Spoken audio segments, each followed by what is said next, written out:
आज मैं बात करने वाला हूँ एक ऐसे संवेदनशील मुद्दे पर। वो संवेदनशील मुद्दा है, संस्थाएं बंद क्यों होती हैं। जैसे अभी आपने देखा होगा कि लॉकडाउन के समय में बहुत सारी संस्थाओं को बहुत सारी प्रॉब्लम्स का सामना करना पड़ा है और उन संस्थाओं में स्कूल, छोटे छोटे स्कूल, बहुत सारे स्कूल बंद हुए हैं, प्राइवेट स्कूल बंद हुए हैं। तो क्या कारण है कि संस्थाएं बंद हो जाती हैं। ऐसा नहीं है कि लॉकडाउन की वजह से ही संस्थाएं बंद हुई हैं। लॉकडाउन से पहले भी लगातार बहुत सारी संस्थाएं, बहुत सारी दुकानें, बहुत सारे स्कूल बंद होते रहे हैं। और चूंकि मुझे इसका एक लंबा अनुभव है, संस्थाएं खोलने का भी और संस्थाएं बंद होते हुए देखने का भी, तो आज मैं आपको अपना अनुभव शेयर करना चाहता हूँ। इन संस्थाओं के बंद होने के कारण पर आपसे गहनता से विचार करना चाहता हूँ, आपसे विचार करवाना चाहता हूँ कि जो लोग भी संस्थाएं चला रहे हैं या संस्थाएं खोलने वाले हैं या जिनकी संस्थाएं बंद होने के कगार पर हैं, असमंजस की स्थिति में हैं कि संस्था चलाएं या नहीं चलाएं, तो उनके कारण क्या हैं। इस स्थिति में आ जाने के क्या कारण हो सकते हैं, क्या कारण होते हैं और उनका निवारण क्या है।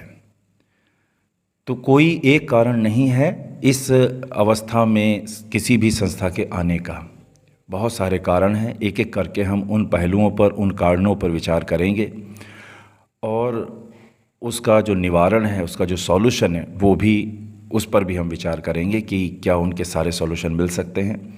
तो मेरा अनुभव कहता है जी हाँ, मिल सकते हैं। तो सबसे पहली चीज़ मैं आपको थोड़ा सा अपने बारे में बता देता हूँ। नाम राकेश भटनागर, कुछ लोग परिचित हैं और कुछ लोग आज परिचित हो जाएंगे। Founder B Eklavya. B Eklavya एक ऐसी संस्था जो 9 सेक्टर में काम करती है। Study processing, mind processing, relation processing, जिसमें पेरेंटिंग प्रोसेसिंग बहुत मुख्य है। पेरेंटिंग प्रोसेसिंग एक मुख्य है, और spiritual processing, body processing, technical processing और डिजिटल प्रोसेसिंग, बिजनेस प्रोसेसिंग, ये सभी प्रोसेसिंग पर बी एकलव्य संस्था काम करती है। और इस संस्था का जो उद्देश्य है वो है पूरे भारत से किसी भी प्रकार का, किसी भी कार्य में जो डर है, आलस है, गुस्सा आने के कारण है, उनका निवारण करना और भारत को उस बुलंदी पे लेके जाना, भारत की संस्थाओं को उस बुलंदी पे लेके जाना जिसका भारत हकदार है। भारत के सभी लोग श्रम करना चाहते हैं, लेकिन कोई ना कोई कारण ऐसा बनता है, ऐसी कुछ परंपराएं हैं जिनकी वजह से बहुत सारी दिक्कतों का सामना करना पड़ता है। वो क्या परंपराएं हैं, संस्थाओं में कौन कौन से ऐसे कारण हैं, व्यक्तिगत रूप से कौन कौन से ऐसे कारण हैं, आज हम उन सभी पर गहनता से विचार करेंगे। तो सबसे पहले हम बात कर लेते हैं कि घर के अंदर और विद्यालय के अंदर या संस्था के अंदर कंपटीशन का माहौल ना बनाएं, कोऑपरेशन का माहौल बनाएं। कंपटीशन का माहौल डर पैदा करता है, ज्वेलसी पैदा करता है। कंपटीशन से कुछ लोग, कुछ व्यक्ति, कुछ बच्चे सफल हो सकते हैं, सभी कभी सफल नहीं हो सकते। 3 लोगों को सफल बनाने के लिए 97 लोगों को असफल होने के लिए मजबूर ना करें। इसलिए परिवार के अंदर और किसी भी संस्था के अंदर या स्कूल के अंदर आप कभी भी कंपटीशन का माहौल ना बनाएं। यदि आप संस्था के प्रबंधक हैं, यदि आप संस्था के प्रिंसिपल हैं, यदि संस्था के आप शिक्षक हैं, संस्था के आप मॉनिटर हैं, संस्था के आप कैप्टन हैं, या परिवार के आप मुखिया हैं, या परिवार के बड़े सदस्य हैं, जिम्मेदार सदस्य हैं, आप माता हैं, आप पिता हैं, बड़े भाई बहन हैं, मैं उन सब से आग्रह करना चाहूँगा कि आप इस फार्मूले को समझें। Competition versus cooperation. कंपटीशन यदि आप पैदा करते हैं, एक दूसरे से आगे निकलने की होड़ पैदा करते हैं, तो सबसे पहली चीज़ जो उत्पन्न होती है वो उत्पन्न होती है डर।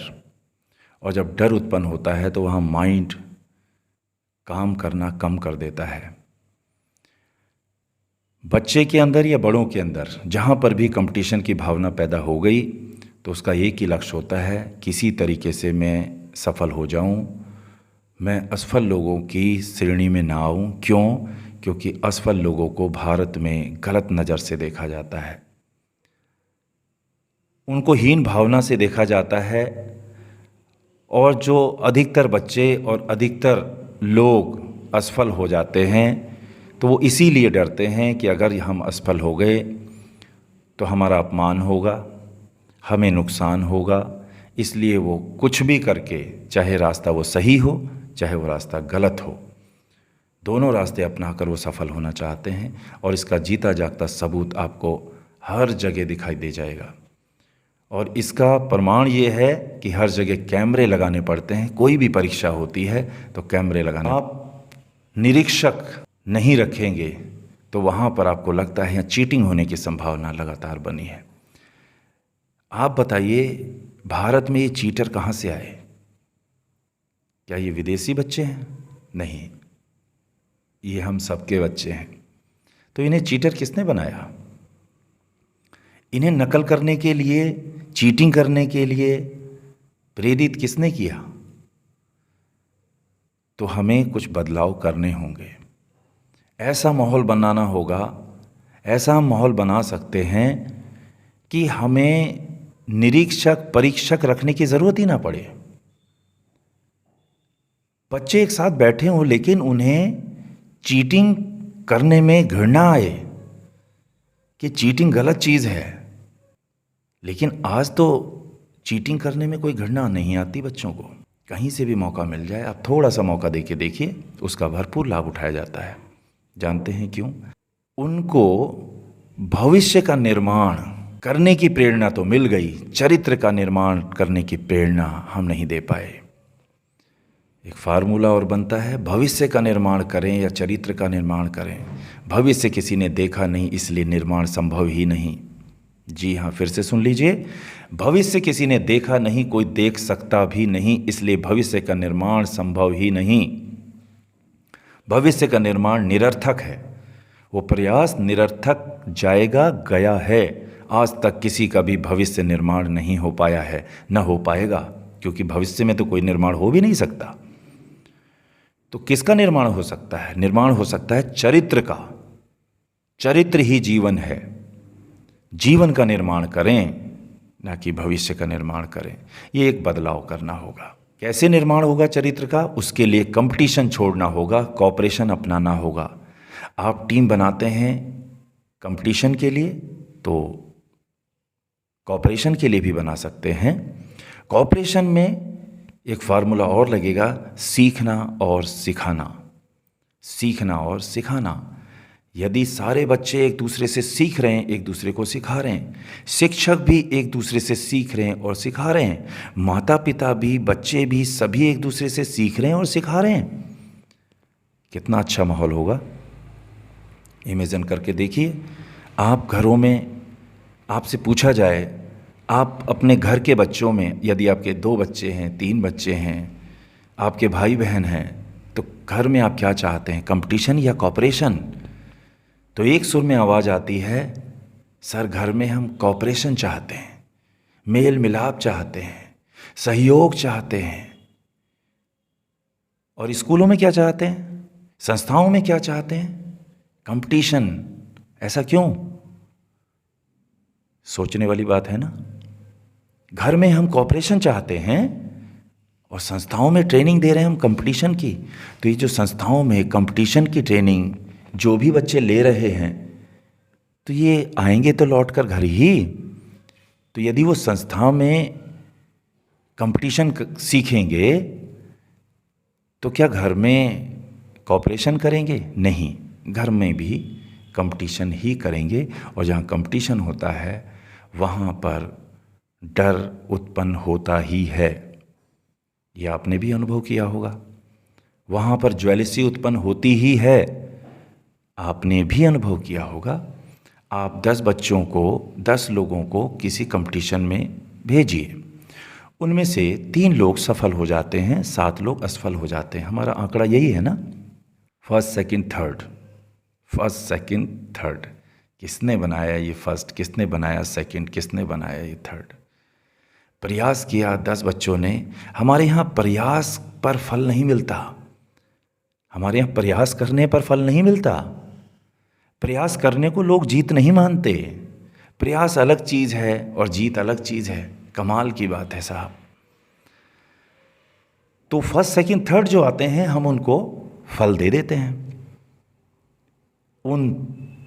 और जो 7 बच्चे जो असफल हो गए, हम उनसे कहते हैं इन 3 बच्चों के लिए तालियां बजाओ। सोच कर देखिए, आप उन 7 बच्चों में हैं, क्या आप उन 3 बच्चों के लिए जो सफल हो गए उनके लिए तालियां बजाएंगे? क्या आपके मन में उनके प्रति अच्छी भावना उत्पन्न होगी? जवाब आएगा नहीं। वो जो फर्स्ट सेकंड थर्ड आए हैं, वो खड़े तो एक साथ हैं, लेकिन थोड़ा ऊपर नीचे खड़े हैं। जो फर्स्ट है वो अपने अहंकार से भरा हुआ है, क्योंकि वो फर्स्ट आया है ना। अहम ब्रह्मास्मि का जन्म होता है वहाँ से। वो सोचता है पूरी संस्था में अगर कोई व्यक्ति है तो वो मैं हूँ। वो बच्चे को आपने अहंकारी बनाने के लिए प्रेरित कर दिया, हमने अहंकारी बनाने के लिए प्रेरित कर दिया। वो जो सेकंड बच्चा आया है, क्या वो उसके प्रति अच्छी भावना रखता होगा? जी नहीं। जो थर्ड आया है, क्या वो सेकंड के प्रति और फर्स्ट के प्रति अच्छी भावना रखता होगा? नहीं। तो इसी को कहते हैं फूट डालो और राज करो। ये बहुत पुरानी परंपरा है जिसका हम निर्वहन आज भी गर्व से करते आ रहे हैं। हमें इस परंपरा को त्यागना होगा। निवेदन है मेरा, आज त्यागें ज़्यादा अच्छा रहेगा, कल मजबूरी में त्यागना ही होगा। नहीं तो ये फूट डालो और राज करो वाली जो नीति इतिहास में पढ़ी होगी आपने, आज आपके घरों में नज़र आती है, आपके विद्यालयों में नज़र आती है, कक्षाओं में नज़र आती है। इसको बदलना ही होगा। कोई एक व्यक्ति अकेला नहीं बदल सकता। मेरी इस वीडियो से यदि एक व्यक्ति भी लाभान्वित होता है, एक व्यक्ति के मन में भी अगर इस परंपरा को बदलने की प्रेरणा उत्पन्न होती है, तो मेरा ये वीडियो बनाना सफल हो जाएगा। वो व्यक्ति आप हो सकते हैं, एक पेरेंट के रूप में, एक स्टूडेंट के रूप में, एक शिक्षक के रूप में, एक प्रबंधक के रूप में, किसी भी रूप में हो सकते हैं आप। तो कंपटीशन ना कराएं, कोऑपरेशन कराएं, बच्चों की टीम बनाएं, बच्चों को बोलें कि आपको सीखना और सिखाना, एक दूसरे की मदद करनी है। बच्चों का फोकस अच्छा हो जाएगा, सभी बच्चे सफल निश्चित रूप से होंगे, ऐसा माहौल बन जाएगा। दूसरों की असफलता में अपनी असफलता नज़र आएगी, ऐसा मन बच्चों का हो जाएगा। तो आप ऐसा करके देखें, बहुत आनंददायी है, घर में भी और विद्यालय में भी। दूसरे नंबर पर आता है कि जो भी संस्थाएं हैं उसमें जो मुख्य कार्यकारी व्यक्ति होता है, जो परिवार है उसमें जो मुख्य कार्यकारी व्यक्ति होता है, उसके मन में एक भावना आ जाती है, अहम ब्रह्मा अस्मि। मेरे मन में भी आ गई थी, तभी मेरे विद्यालय बंद हुए, मेरी संस्थाएं बंद हुई और मैंने अपनी संस्थाओं को बंद होते हुए देखा। संस्थाएं इतनी आसानी से खुलती नहीं है। तो जितनी खुशी संस्था खोलने पर होती है, उससे कई गुना दुख दर्द संस्था के बंद होने पर होता है। बहुत अपमान के घूंट पीने पड़ते हैं, मैं अपने अनुभव से आपको बता रहा हूँ। तो क्यों संस्थाएं बंद होती हैं, उनके कारण और निवारण, इन दोनों पर हम लगातार बात करेंगे। आप वीडियो अंत तक देखिएगा। आज आपको सभी प्रकार के सॉल्यूशन मिल जाएंगे। फिर आप ये नहीं कहेंगे कि पता नहीं क्यों ये संस्था डाउन में चली गई, पता नहीं ये संस्था डूब क्यों गई। आप ये शब्द इस्तेमाल नहीं करेंगे, पता नहीं। फिर आप कह पाएंगे मुझे पता है ये संस्था डूब क्यों रही है, ये संस्था बंद क्यों हो रही है, और ये ठीक कैसे होगी, ये पुनर्जीवित कैसे होगी। इसको पुनर्जीवन कैसे मिलेगा, ये भी आप कह पाएंगे। एक मुख्य कारण होता है, अगर हम प्रबंधक के नज़रिए से देखें, मैनेजमेंट के नज़रिए से देखें, तो वो मुख्य कारण बताते हैं फीस का समय पर जमा ना होना। फीस का समय पर जमा ना होना। फीस समय पर जमा क्यों नहीं हो पाती, उसकी मेन वजह है जो प्रबंधक होते हैं वो प्रबंधक का कार्य तो करते ही करते हैं, जितने भी महत्वपूर्ण पद होते हैं वे अपने पास रख लेते हैं। हाँ, हमारे देश के अंदर बड़ी गजब परंपरा है। जो भी ताकतवर व्यक्ति होता है वो सारे ताकतवर पद, सारे ताकतवर कार्य अपने पास रख लेता है। तो अधिकतर प्रबंधक कैशियर का काम करते हैं। अधिकतर प्रबंधक जब एडमिशन होता है तो एडमिशन फॉर्म भरने का काम करते हैं, एडमिशन की फीस कलेक्ट करने का कार्य करते हैं। प्रबंधक का ये कार्य नहीं है। आपने कभी बैंक के प्रबंधक को देखा है? इमेजिन कीजिए, आप जाते हैं ना बैंक में, वहाँ पर भी प्रबंधक होता है, वहाँ पर कैशियर अलग होता है, अन्य कार्य करने वाले लोग अलग होते हैं। तो आपको प्रबंधक अगर आप हैं तो आपका कार्य है संस्था में जिस भी चीज़ की आवश्यकता है उसका प्रबंध करना। आपका कार्य फीस कलेक्ट करना नहीं है, आपका कार्य एडमिशन फॉर्म भरना नहीं है, आपका कार्य एडमिशन के रूल रेगुलेशंस, आपका कार्य स्कूल के रूल रेगुलेशंस बताना नहीं है। ये कार्य किसी और जिम्मेदार व्यक्ति का है। यदि आपने यह कार्य स्वयं लिया तो आपको नुकसान होना तय है। कारण है, आप जहाँ भी संस्था खोलते हैं वहाँ पर आपके अपने लोग होते हैं। आपके अपने लोगों से आप कहते हैं आप एडमिशन कराइए। तो यहाँ फार्मूला लगता है personal work versus professional work. संस्था आपकी पर्सनल नहीं होती, संस्था व्यक्तिगत नहीं होती, संस्था संस्थागत होती है। लोग दोनों को मिक्स कर देते हैं।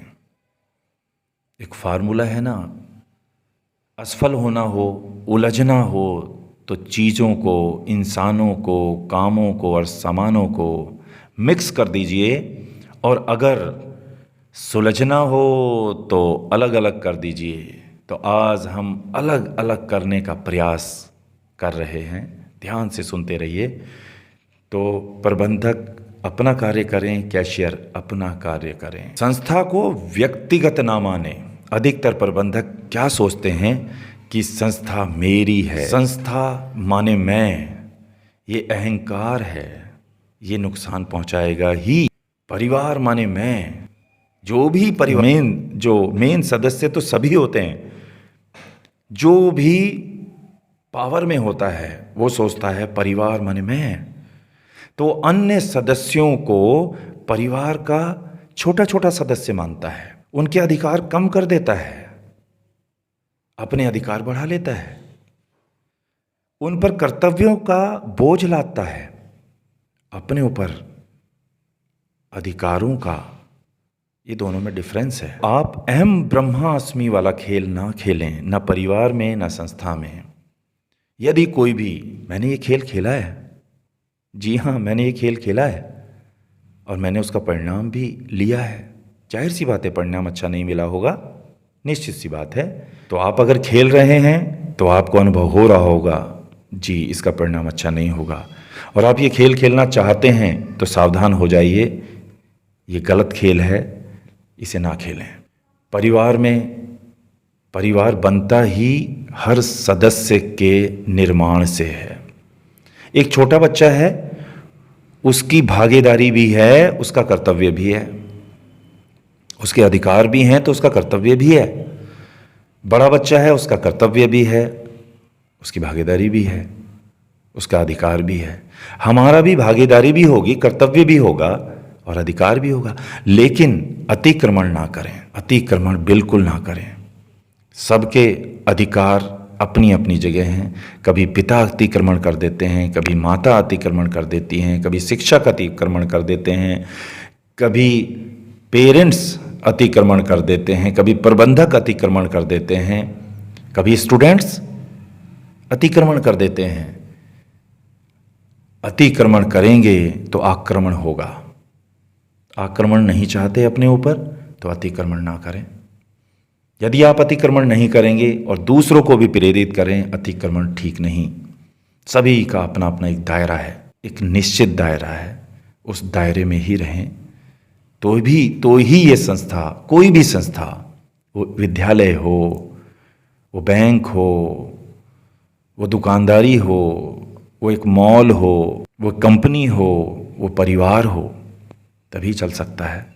सभी की भागीदारी होती है उसमें। किसी एक के द्वारा कोई संस्था का निर्माण नहीं हो सकता। सभी का श्रम लगा होता है उसमें, सभी का समय लगा होता है उसमें, सभी का ज्ञान लगा होता है उसमें, तब जाके किसी संस्था का निर्माण होता है। तो संस्था का निर्माण करने के लिए सभी के चरित्र का निर्माण होना आवश्यक है।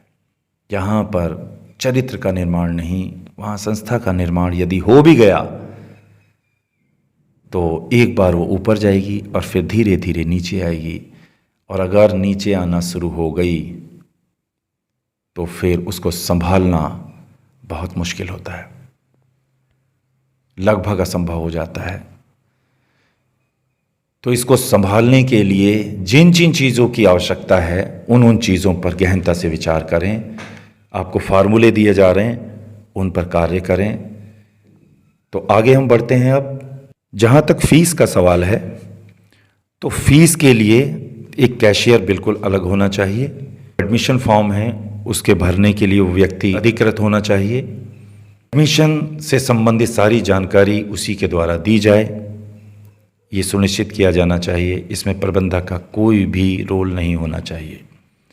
यदि कैशियर से वो बात ना संभल पा रही हो, तभी उससे ऊपर के व्यक्ति या उससे अन्य व्यक्ति, जिसमें प्रबंधक अथवा प्रिंसिपल, को हस्तक्षेप करना चाहिए उस बात को संभालने के लिए। जो फीस है,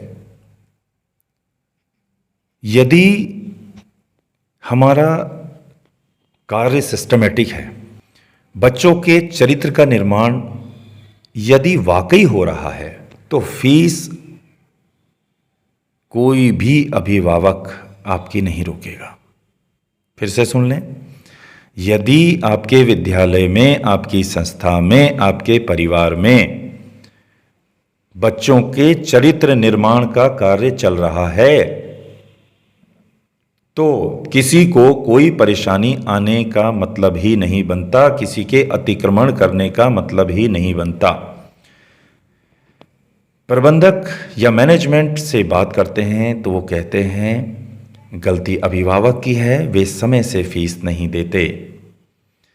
अभिभावकों से बात करें तो कहते हैं गलती शिक्षकों की और प्रबंधक की है कि बच्चों का चरित्र निर्माण हमें दिखता नहीं। क्यों नहीं दिखता? क्योंकि अधिकतर विद्यालय भविष्य निर्माण करने में व्यस्त हैं। और साहब, भविष्य जब दिखता नहीं तो भविष्य निर्माण कैसे दिखेगा? लेकिन यदि आप चरित्र निर्माण में आप कार्य कर रहे हैं तो चरित्र का निर्माण दिखता है। विद्यालय में भी दिखेगा, घर में भी दिखेगा, हर जगह दिखेगा चरित्र का निर्माण। और जब चरित्र का निर्माण अपने बच्चे में कोई भी अभिभावक होते हुए देखता है तो वो अपनी जिम्मेदारी से कभी पीछे नहीं हटेगा। तो अपने विद्यालय में आपको चेक करना होगा, क्या वास्तव में चरित्र का निर्माण किया जा रहा है? कहीं ऐसा तो नहीं भविष्य का निर्माण करते करते चरित्र का निर्माण करना ही हम भूल गए हों। किसे कहते हैं चरित्र का निर्माण? तो चरित्र के निर्माण में पहली चीज होती है आत्मनिर्भरता। दूसरी चीज होती है दूसरों को आत्मनिर्भर बनाने के लिए सहयोग की भावना, ना कि कंपटीशन की भावना। भविष्य का निर्माण करना है तो कंपटीशन कराना ज़रूरी है, और अगर चरित्र का निर्माण करना है तो कोऑपरेशन वाली भावना भरना जरूरी है। तो यदि बच्चे एक दूसरे से सीखते हैं और सिखाते हैं, एक दूसरे की मदद करते हैं, एक दूसरे का सहयोग करते हैं पढ़ाई में भी और अन्य कार्यों में भी, तो उनका चरित्र का निर्माण हो रहा है। वहाँ पर आपको किसी भी पनिशमेंट की आवश्यकता नहीं होगी, किसी लोभ लालच को देने की आवश्यकता ही नहीं होगी। यदि आप लोभ लालच देंगे तो पनिशमेंट भी देंगे, दंड भी देना होगा। यदि आप चरित्र का निर्माण करेंगे तो ना वहाँ पर लोभ लालच की आवश्यकता और ना दंड की आवश्यकता, ऐसा निर्माण कर सकते हैं आप। बच्चों को स्टडी प्रोसेसिंग सिखाएं। बच्चों की सभी की हैंडराइटिंग एक दूसरे के सहयोग से शानदार होनी चाहिए। काफ़ी बच्चों की हैंडराइटिंग अच्छी नहीं होती, इसलिए उनमें हीन भावना आ जाती है। कुछ बच्चों को पढ़ना नहीं आता, इसलिए बड़ी क्लास में आ गए लेकिन पढ़ना ही नहीं आता, रीडिंग ही नहीं आती। उन बच्चों के लिए विशेष कक्षा का आयोजन होना चाहिए। बच्चों को सिखाने के लिए उनका सहयोग लिया जाना चाहिए। बच्चों में स्किल डेवलपमेंट पर कार्य होना चाहिए। Reading skill, writing skill, speaking skill, picture बनाने की स्किल। माइंड में चूंकि पिक्चर रहती हैं, माइंड में वर्ड्स रहते ही नहीं ज़्यादा देर तक, इसीलिए तो आप देखेंगे कि बच्चे पिक्चर देखना चाहते हैं, चाहे मोबाइल में देखना चाहते हैं या टीवी में देखना चाहते हैं। क्यों? हम भी वही देखना चाहते हैं। आप सोच के देखिए, अगर पूरे दिन भर टीवी में सिर्फ वर्ड्स ही वर्ड्स चल रहे हों, मोबाइल में केवल वर्ड्स ही वर्ड्स आ रहे हों, कोई पिक्चर ही ना आए, तो कोई बच्चा मोबाइल के और टीवी के नज़दीक भी नहीं जाएगा। चूंकि हमारी किताबों में केवल वर्ड्स हैं, अधिकतर वर्ड्स ही पाए जाते हैं, और वर्ड्स माइंड में नहीं रह सकते ज़्यादा देर तक, इसलिए बच्चे भ्रमित हो जाते हैं। तो उनको लाइन टू लाइन पिक्चर्स बनाने की आदत डलवाएं, को पिक्चर्स में कन्वर्ट करने की आदत डलवाएं। बच्चों को कॉन्सेप्ट बहुत जल्दी क्लियर हो जाएगा। चैप्टर कोई भी हो, उसके 10-12 पिक्चर्स आप बनवा लेते हैं, चित्र बनवा लेते हैं। कार्टून टाइप का पिक्चर बनाना है, कोई सजाना नहीं है, कोई कलरफुल नहीं करना, पेंसिल से बना सकते हैं। एक दूसरे की हेल्प कर सकते हैं बच्चे। कुछ लाइनों का चित्र उन्हें आता होगा, कुछ का नहीं आता होगा, वो एक दूसरे से पूछ कर सकते हैं। मोबाइल से सर्च करके वो उनका चित्र ले सकते हैं। इस पूरे यूनिवर्स का निर्माण पिक्चर से हुआ है, चित्रों से हुआ है। तो हमारा माइंड चित्र चाहता है, तो वो चित्र देने होंगे। अब चित्र में देने में भी दो बातें, या तो उन्हें ऑडियंस बना दीजिए या डायरेक्टर बना दीजिए। ऑडियंस बनाएंगे तो वो बोर हो जाएंगे, डायरेक्टर बनाएंगे तो वो क्रिएटिव हो जाएंगे, उनके चरित्र का निर्माण होगा। तो आप उनसे चित्र बनवाइए, पूरे चैप्टर के चित्र बनवाइए, 10-15 चित्र बनवा दीजिए। इसके बाद क्या करें, उनसे 15-20 क्वेश्चंस बनवाइए, प्रश्न बनवाइए। उन्हें आंसर रटने के लिए मत कहिए, उन्हें बोर मत कीजिए। रट्टिफिकेशन की परंपरा को बंद करना होगा, बदलना होगा। तो रट्टिफिकेशन नहीं कराएंगे तो क्या कराएंगे? आप कराएंगे स्टडी प्रोसेसिंग। रट्टिफिकेशन को स्टडी मेमोराइजिंग कहते हैं। मेमोराइजिंग बच्चे की ऊर्जा को आधा कर देता है, बच्चे को भ्रमित करता है, बच्चे को बार बार रिवीजन करने के लिए मजबूर करता है, बच्चे के अंदर डर पैदा करता है। इस परंपरा को बदल दीजिए। अपने विद्यालय में स्टडी प्रोसेसिंग की परंपरा विकसित कीजिए। स्टडी प्रोसेसिंग की जो परंपरा है उसमें केवल 5 स्टेप हैं। पहला, टॉपिक को एक बार पढ़ना है, हर लाइन का चित्र बनाना है, 10 से 15 चित्र बनाने हैं, बच्चे ने बनाना है, टीचर ने हेल्प करनी है। इसके बाद 20 से 25 प्रश्न बनाने हैं, बच्चे ने ही बनाने हैं, टीचर्स ने हेल्प करनी है। इसके बाद बच्चों ने एक्सप्लेन करना है, एक दूसरे को सुनाना है। जो टीम है ना बच्चों की, वो एक दूसरे को पिक्चर बनाना सिखाएंगे, एक दूसरे को क्वेश्चन बनाना सिखाएंगे, और टीचर कोच की तरह काम करेंगे, उनको सहयोग करेंगे, उस टीम को सहयोग करेंगे। 40 बच्चे बैठे हैं, 8-8 बच्चों की टीम बना दीजिए, 5 टीम बना दीजिए, एक दूसरे को कॉपरेशन वाली टीम बना दीजिए। तो पिक्चर्स बनाना सिखाएंगे, क्वेश्चन बनाना सिखाएंगे, फिर एक दूसरे से सुनेंगे, एक दूसरे को सुनाएंगे, एक दूसरे की पेंसिल से कॉपी चेक करेंगे, एक दूसरे को के काम में अगर कमी है तो उसको करेक्ट भी कराएंगे, एक दूसरे को गुड और वेरी गुड का कमेंट भी देंगे। इसके बाद टीचर कॉपी चेक करें तो सोच कर देखिए, सारी जिम्मेदारी बच्चों ने अपने ऊपर ले ली है। माइंड बच्चों का क्रिएटिव हो गया है, टारगेट बच्चों ने बना लिए हैं, प्लानिंग बच्चों ने बना ली है, इम्प्लीमेंट बच्चे कर रहे हैं, सीख बच्चे रहे हैं, सिखा बच्चे रहे हैं। इससे चरित्र का निर्माण होगा। जब वो चैप्टर सुनाएंगे तो पहले बच्चों को सुनाएंगे, एक बच्चा 2 बच्चों को चैप्टर सुनाएगा, एक बच्चा 2 बच्चों से कॉपियाँ चेक कराएगा, इसके बाद टीचर को सुनाएगा। जब वो टीचर को सुनाएं तो टीचर का काम है कि वो बोर्ड पर उनसे कहें बेटा ज़रा पिक्चर बनाओ और ज़रा इसको एक्सप्लेन करो, और जब वो एक्सप्लेन करे उनके वीडियोस बनाइए, और वो वीडियोस स्कूल का एक यूट्यूब चैनल बनाइए। स्कूल के यूट्यूब चैनल पर सबके वीडियोस अपलोड होने चाहिए। रोजाना हर कक्षा में कम से कम 2 से 3 वीडियोस बनने ही चाहिए। बोर्ड पर जो पिक्चर्स उसने कॉपी पे बनाई है वही बोर्ड पर वो और सुंदर तरीके से बना सकता है, कलरफुल मार्कर से बना सकता है यदि बोर्ड मार्कर आपके विद्यालय में हो तो, और यदि आपके विद्यालय में चौक हैं और ब्लैक बोर्ड है तो कलरफुल चौक मंगाइए और पिक्चर्स को कलरफुल उनसे बनवाइए, और वो बनाते हुए उनका वीडियो रिकॉर्ड कीजिए, एक्सप्लेन करते हुए उनका वीडियो रिकॉर्ड कीजिए, और जो स्कूल का चैनल है उस पर आप वो वीडियोस अपलोड कर दीजिए, और उस वीडियो का लिंक सभी पेरेंट्स जो कि व्हाट्सएप ग्रुप आपने बना लिए होंगे, नहीं बनाए हैं तो तत्काल बना लें। हर क्लास का, हर कक्षा का अलग व्हाट्सएप ग्रुप बनाइए, और वो जो चैनल आपने बनाया उस पर जो वीडियोस रोजाना अपलोड हो रही हैं उनके लिंक लगातार सभी ग्रुप में डालिए, ताकि बच्चों के जो भी कार्य है, जो कार्यविधि हो रही है विद्यालय में, जो भी चरित्र का निर्माण हो रहा है, उनके वीडियोस, बच्चे एक दूसरे से सीख रहे हैं, सिखा रहे हैं, उनका वीडियोस बनाइए।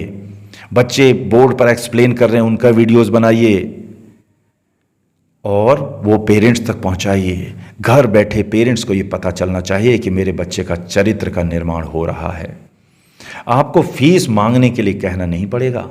वो जो बच्चा है वो स्वयं अपनी फीस के लिए पेरेंट्स से कहेगा कि पापा आप सारे कार्य अपने कर रहे हो तो कृपया मेरा भी विशेष ध्यान रखें। क्यों? क्योंकि मेरे शिक्षक, मेरे प्रबंधक महोदय मेरा विशेष ध्यान रखते हैं। देखिए पहले और अब में मेरे अंदर कितना बदलाव आया है, मेरे व्यवहार में कितना बदलाव आया है। मुझे उन्होंने जिम्मेदार बना दिया है, मेरे उन्होंने चरित्र का निर्माण किया है, तो कृपया उन्हें परेशान ना करें, उन्हें समय से फीस जमा कराएं, क्योंकि संस्था फीस से चलती है, फीस से ही सभी शिक्षकों का घर चलता है। तो कृपया मेरे शिक्षकों को आप बिल्कुल भी परेशान ना करें। तो ये बात जब हर बच्चा अपने माता पिता से कहेगा तो कोई भी माता पिता ऐसा नहीं है जो अपने बच्चों की बात को टाल देगा, क्योंकि माता पिता सब कुछ कर रहे हैं, वो किसके लिए कर रहे हैं? बच्चों के लिए ही तो कर रहे हैं। लेकिन बच्चा कहेगा कब? जब उसका चरित्र निर्माण होगा। बच्चा कहेगा कब? जब वाकई उसका विकास हो रहा होगा। बच्चा करेगा कब कहेगा? जब उसके वीडियोस बन रहे होंगे, वो वीडियोस कह रहे होंगे, वो वीडियोस उस बात का सबूत होंगे कि पापा देखिए मेरी वीडियोस। वो अपने रिश्तेदारों में अपनी वीडियो को सर्कुलेट करेगा, अपने आस पड़ोस के बच्चों को वीडियोस दिखाएगा, वहां पर भी वो उस पद्धति को लागू करेगा। तो बच्चों के अंदर से डर खत्म हो जाएगा, किसी भी परीक्षा का डर समाप्त हो जाएगा। और सफल कितने % बच्चे होंगे? 100% होंगे, कोई पीछे नहीं रहेगा। सभी की हैंड राइटिंग बढ़िया होगी, सभी आर्टिस्ट बनेंगे, सभी क्वेश्चन बनाने वाले बनेंगे, सभी एक्सप्लेन करने वाले बनेंगे। यदि वो पिक्चर बनाते हैं तो आर्टिस्ट बनते हैं, क्वेश्चन बनाते हैं तो साइंटिस्ट बनते हैं, एक्सप्लेन करते हैं तो अच्छे वक्ता बनते हैं, शिक्षक बनते हैं, एक दूसरे की मदद करते हैं तो एक अच्छा इंसान बनते हैं। और इसके आगे एक और चीज़ है, हर बच्चा अपना YouTube चैनल बनाए और घर पर जो वो चैप्टर तैयार कर रहा है, जो चैप्टर उसने स्कूल में तैयार किए, उसी के पिक्चर्स वो अपने घर में भी तो बना सकता है बोर्ड पर। हर घर में बोर्ड होना चाहिए, हर घर में बोर्ड होना चाहिए, एक घर में एक बोर्ड जरूर हो। तो वो जो पिक्चर्स उसने कॉपी पर बनाए थे, बोर्ड पर बनाए थे स्कूल में, वही पिक्चर वो दोबारा से घर पर वो बोर्ड पर बना सकता है और अपने वीडियोस बना सकता है और वो अपने YouTube चैनल पर डाल सकता है। अगर उसने रोजाना या दूसरे दिन एक एक वीडियो डालता रहा तो 200-300 वीडियो डालने पर साल में 2 साल में उसका चैनल मोनेटाइज हो जाएगा और उसको अतिरिक्त आमदनी का जरिया मिल जाएगा। तो बच्चों को लर्निंग तो सिखाएं लेकिन साथ में अर्निंग का साधन भी सीख लें, ये इसका भी ध्यान रखें। और ये आप कर सकते हैं, हर बच्चे को आप यूट्यूबर बना सकते हैं। यदि बच्चा अपनी वीडियोस बनाना सीख लेता है तो घर पर वो कार्टून नहीं देखेगा, मूवी नहीं देखेगा। बच्चों को डायरेक्टर नहीं बनाया साहब तो दुनिया मिलकर ऑडियंस तो बना ही देगी। तो ये मैं आग्रह करना चाहूँगा सभी शिक्षकों से और सभी पेरेंट्स से, अभिभावकों से कि अपने बच्चों को ऑडियंस बनते हुए देख रहे हैं आप तो इसमें बदलाव लाएं, इस परंपरा को भी बदल सकते हैं। उनको वीडियोस बनाने के लिए प्रेरित करें, साधन दें, 2-4 वीडियोस उनके साथ बनवाएं, फिर वो अपने आप बना लेगा। तो उसको डायरेक्टर बना दें। यदि वो डायरेक्टर बन गया तो फिर ऑडियंस नहीं बनेगा क्योंकि वो डायरेक्टर बन गया है। डायरेक्टर के पास फुर्सत कहाँ ऑडियंस बनने की, उसको पता चलता चला जाएगा मैंने रोजाना वीडियो डालनी है और मेरा चैनल मोनेटाइज हो जाएगा। तो अर्निंग के साथ लर्निंग के साथ अर्निंग, क्या कमाल का कॉन्सेप्ट है। हर बच्चा, नर्सरी का बच्चा भी अर्निंग कर सकता है, हाँ, 3rd का बच्चा भी अर्निंग कर सकता है जी। लर्निंग जो कर रहा है, लर्निंग अधूरी है तब तक जब तक उसके साथ ना जुड़ जाए अर्निंग। तो पूरा कंप्लीट पैकेज वो होता है जो लर्निंग के साथ अर्निंग। अभी विद्यालयों में केवल लर्निंग लर्निंग लर्निंग, और लर्निंग करने के बाद कोई गारंटी नहीं देती ये शिक्षा पद्धति बच्चे को अर्निंग आएगी, जॉब मिलेगी, कोई गारंटी नहीं। बिजनेस में सफल होगा, कोई गारंटी नहीं। आप अपने विद्यालय के प्रत्येक बच्चे को विद्यालय में लर्निंग के साथ अर्निंग की भी गारंटी देते तो क्या वो विद्यालय कभी डाउन में जाएगा? कभी नहीं। तो इस परंपरा को भी बदलने का प्रयास करें। निराश होने की आवश्यकता नहीं, यदि प्रॉब्लम है तो सॉल्यूशन भी तो होगा।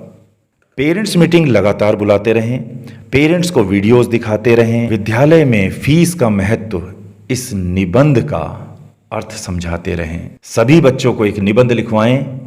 आपने हर सब्जेक्ट पर, हर टॉपिक पर निबंध लिखवाया है ना, तो क्या कभी विद्यालय में फीस समय पर जमा होने का महत्व, क्या इसका निबंध लिखवाया है?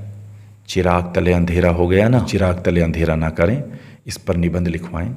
बच्चों को उस निबंध का महत्व बताएं कि जो फीस समय पर यदि जमा होती है तो क्या क्या हो सकता है, और फीस समय पर जमा नहीं हुई तो क्या क्या नुकसान हो सकते हैं, और उस नुकसान में वो बच्चा भी तो नुकसान उठाएगा, वो पेरेंट्स भी तो नुकसान उठाएंगे।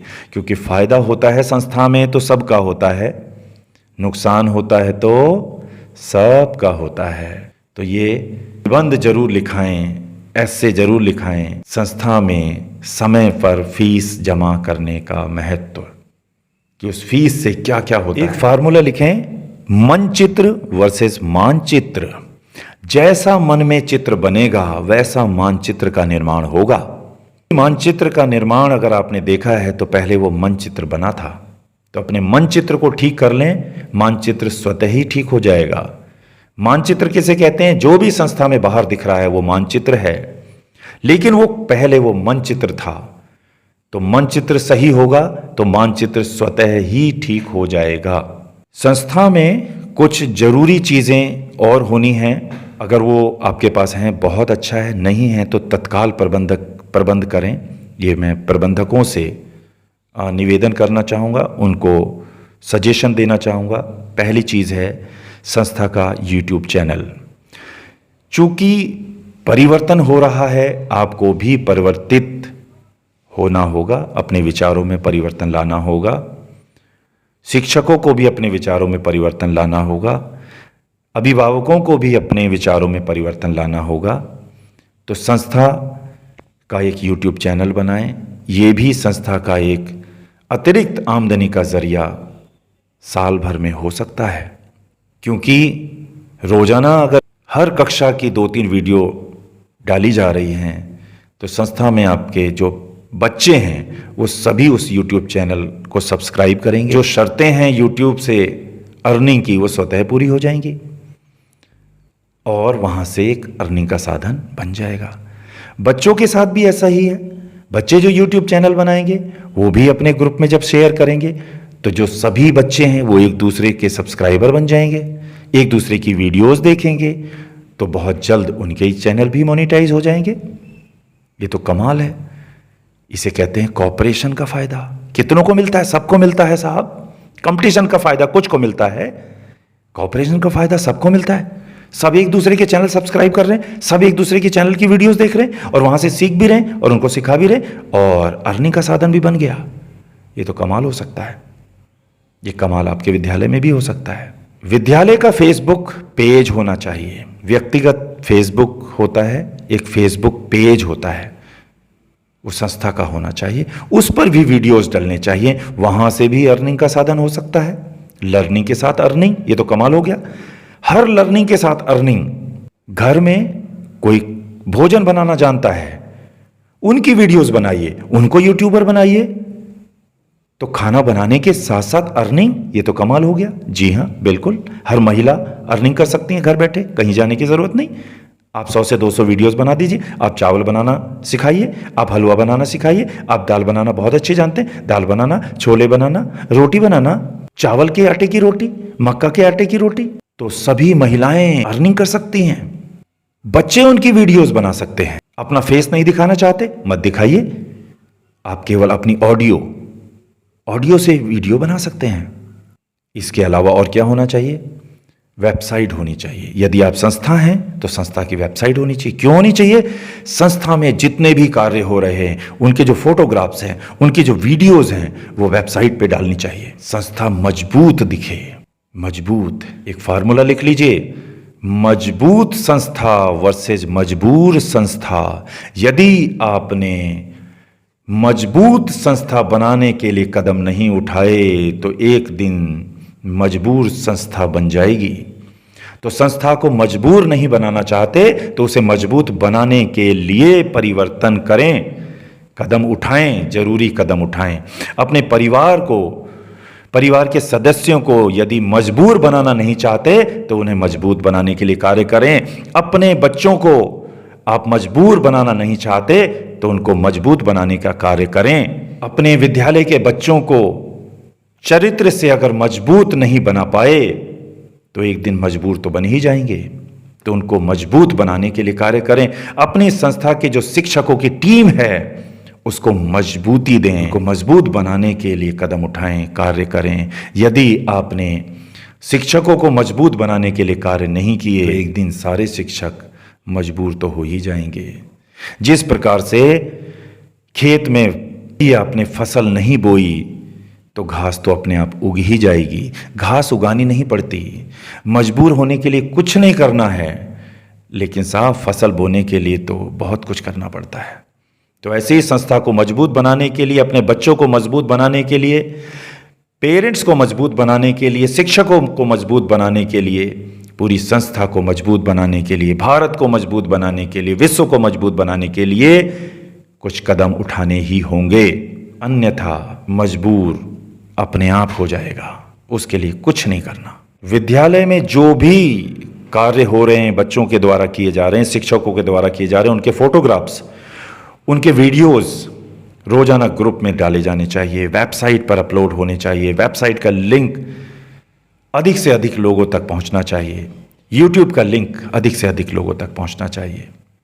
लगातार पेरेंट्स मीटिंग होनी चाहिए। पेरेंट्स को पूरा संस्था का विजन और मिशन बताना चाहिए। उस मिशन में उनकी हिस्सेदारी सुनिश्चित होनी चाहिए, उनका सहयोग सुनिश्चित होना चाहिए, उनके अधिकार सुनिश्चित होने चाहिए। उन्हें भी लगना चाहिए संस्था के हम भी सदस्य हैं। अहम ब्रह्मास्मि के डायलॉग से, कार्यों से संस्थाएं चला नहीं करती, डूब जाया करती हैं, और मैं इसका जीता जागता प्रमाण हूं। मेरे जीवन का एक ही उद्देश्य है, भारत की जितनी भी संस्थाएं हैं, जो भी परेशान संस्थाएं हैं, मैं उनके पुनरुत्थान में, उनको आगे बढ़ाने में, उनको विकसित करने में, उनको मजबूर से मजबूत बनाने में, उनको कंपटीशन से निकालकर कॉपरेशन वाली भावना के अनुरूप बनाने में अपना योगदान दूं। आप अगर ये योगदान लेना चाहते हैं तो इस वीडियो को ज़्यादा से ज़्यादा शेयर कीजिए। बहुत से लोगों को, बहुत सी संस्थाओं को, बहुत से परिवारों को टूटने से, गिरने से, नीचे आने से बचा सकती है। व्यक्तिगत रूप से आप मुझसे संपर्क करना चाहते हैं तो मेरा नंबर आपको वीडियो के आखिर में मिल जाएगा। आप कभी भी मुझसे सहयोग ले सकते हैं। मैं आपको अपना अनुभव दे सकता हूँ, अपना सहयोग दे सकता हूँ। मेरे जीवन का यही उद्देश्य है। हमारी पूरी टीम इस पर काम कर रही है। मेरे 3 बेटे हैं, 18 घंटे हम लोग काम करते हैं। इसी उद्देश्य की पूर्ति के लिए काम करते हैं कि जो हमारे साथ हुआ वो किसी के साथ ना हो। हमें पता है हमारे साथ क्यों हुआ और हमें ये भी पता है कि ऐसा ना हो उसके लिए क्या करना होगा।